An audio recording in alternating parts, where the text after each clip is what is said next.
तो बहुत ही क्रिस्पी और कुरकुरे पकौड़े आज बनाते हैं। जैसे पालक और मूंग दाल को अच्छी तरह से धुल लिया है और यहाँ पे देखिए मैं 1 कटोरी मूंग दाल को अच्छी तरह से धुल के कम से कम 2-4 घंटे के लिए सोख करके रख चुके थे। और जब वो अच्छे से फूल गए तो मैं यहाँ पे एक छन्नी की हेल्प से इन्हें छानते हुए मिक्सी जार में डालूँगी और उन्हें एक खुरदरा सा पेस्ट बनाऊंगी। ज़्यादा नहीं पीसना है इन्हें। और देखिए इसी तरह से। तो चलिए अब चलते हैं पालक के जो भी डंठल है इसमें इसे मैं अच्छे से तोड़ लूँगी। और देखिए ये पालक है हरे भरे और ये ज़्यादा बड़े पत्ते नहीं हैं, तो छोटे छोटे पत्ते वाला पालक से बहुत ही अच्छे और क्रिस्पी पकौड़े बनते हैं।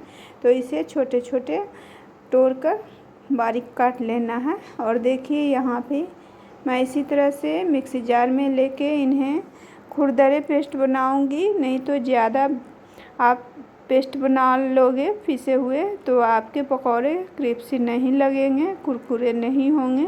इसीलिए जब भी आप पेस्ट बनाएं तो ये बात को ध्यान रखना चाहिए कि थोड़ा खुरदरे होना चाहिए। और देखिए इसी तरह से बारीक यहाँ पे पालक के काट लिए हैं। तो यहाँ पर यह बात को ध्यान रखना चाहिए कि इन्हें ज़्यादा बारीक भी नहीं काटेंगे और ज़्यादा मोटे भी नहीं काटेंगे। बस जो आप देख रहे हैं उसी तरह से काटना है। तो अगर आप इस तरह से काटोगे तो आपका पकौड़े जो भी बनेंगे वो बहुत ही कुरकुरे बन के रेडी होंगे। तो चलिए यहाँ पे सबसे पहले पेस्ट को ले लेते हैं और उसमें जो भी पालक रखी हूँ काट के उसे ऐड कर रही हूँ। यहाँ पे 2 से 3 चम्मच चावल के आटे ऐड करेंगे। इससे हमारे पकौड़े कुरकुरे हो सकते हैं। अगर आप चावल के आटे नहीं ऐड करना चाह रहे हैं तो आप स्किप कर सकते हैं। और देखिए यहाँ पे 1 चम्मच लाल मिर्ची पाउडर, 2 चम्मच हल्दी पाउडर और 1 चम्मच गरम मसाला पाउडर ऐड कर लिया है। और यहाँ पे थोड़ा सा बारीक हरी मिर्ची भी ऐड कर लिया है कटा हुआ। वो अच्छे तरह से मिक्स करेंगे। तो यहाँ पे स्पून के हेल्प से मिक्स कर रहे हैं। तो देखिए ये अच्छे से मिक्स हो गए हैं। पर इन्हें अच्छे से मिक्स करने के लिए हमारा पकौड़े का टेक्सचर कैसा है उसको जानने के लिए हम थोड़ा हाथ से इन्हें मिक्स करेंगे। तब पता चल पाएगा कि वो अच्छे से पकौड़े बन पाएंगे या नहीं। तो लास्ट में यहाँ पे अजवाइन और मंगरेल को भी ऐड कर लिया है। और देखिए ये अब मेरा पालक पकौड़े बनने के लिए तैयार हो गया है। और देखिए यहाँ पे तेल भी गर्म हो चुका है। तो ज़्यादातर हम लोग मास्टर ऑयल में ही बनाते हैं। और जब तेल गर्म हो जाए तो इस तरह से पकौड़े को डाल देना है। तो राउंड राउंड शेप में डालना है। तो थोड़ा खुरदरे स्टाइल से डालना है। ऐसा नहीं कि आप एक गोल आलू की तरह डालो तो आपका पकौड़ा उस तरह से क्रिस्पी नहीं बनेंगे। तो हल्का थोड़ा सा खुरदरे स्टाइल में डालना। और देखिए इसी तरह से इन्हें पलट लेना है। तो इसी तरह से पलट लेंगे जब तक कि ये हल्के ब्राउन ना हो जाए। इन्हें पलट पलट के बारी बारी से पलटते रहना है। और देखिए यहाँ पे ये इस तरह से पक रहे हैं।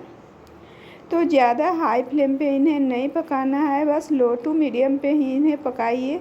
नहीं तो वो ऊपर से पक जाएंगे और अंदर से कच्चे रह जाएंगे। तो इसीलिए आप इन्हें मीडियम फ्लेम पे ही बनाइए। और देखिए अब इसी तरह से बार बार मैं चला रही हूँ यहाँ पे। और अब जाके कुछ रंग आया है पालक वाले जो ब्राउन ब्राउन से दिख रहे हैं और हरे हरे साथ में। तो देखिए इसी तरह से अब हल्के ब्राउन हो चुके हैं। तो अब इसे मैं निकाल लूँगी एक प्लेट में। और इसी तरह से तेल के निकालते हुए एक प्लेट में निकाल लिया है। और यहाँ पे जो भी बेटर बचे हुए हैं फिर से मैं उसे इसी तरह से डाल लूँगी। और देखिए इसी तरह से इन्हें डालना होता है। इतना भर डालना चाहिए ताकि वो अच्छे से तेल में डीप हो जाए। और देखिए यहाँ पे तो इसी तरह से मैं पूरे अच्छे से डाल चुकी हूँ। और थोड़ी देर होने के बाद इसे फिर से पलट लिया है। फिर इसे बीच बीच में पलटते रहेंगे। तो देखिए इसी तरह से बार बार इन्हें पलटते रहेंगे जब तक कि ये हल्के ब्राउन ना हो जाए। तो जो भी बैटर बचा है बस इसी तरह से बार बार करके उन्हें निकाल लेंगे, बना लेंगे। और देखिए इसी तरह से जब तक कि ये हल्के सुनहरे ना हो जाए इन्हें पकाते रहना है। अब ये हल्के हो गए सुनहरे तो इन्हें अब निकाल लेंगे और जो भी बैटर बचा है उसे तल लेंगे। तो यहाँ पे देखिए, यहाँ पे प्लेट में मैं निकाल चुकी हूँ सारे पकौड़े। तो बहुत ही क्रिस्पी और यमी बने थे और बहुत ही कुरकुरे हुए थे। तो देखिए ये ब्राउन ब्राउन आपको दिख रहा है ना, बहुत ही अच्छे बने थे। तो आप इसी तरह से गर्म गर्म पालक के पकौड़े और सॉस के साथ खाएं तो भी आपको बहुत ही अच्छे लगेंगे। चटनी के साथ खाएं, जैसे धनिया की पत्ती की चटनी या कुछ भी चटनी हो उसके साथ, तो बहुत ही टेस्टी लगेंगे। साथ में चाय भी ले लें। तो मिलते हैं अगले रेसिपी के साथ। Bye bye.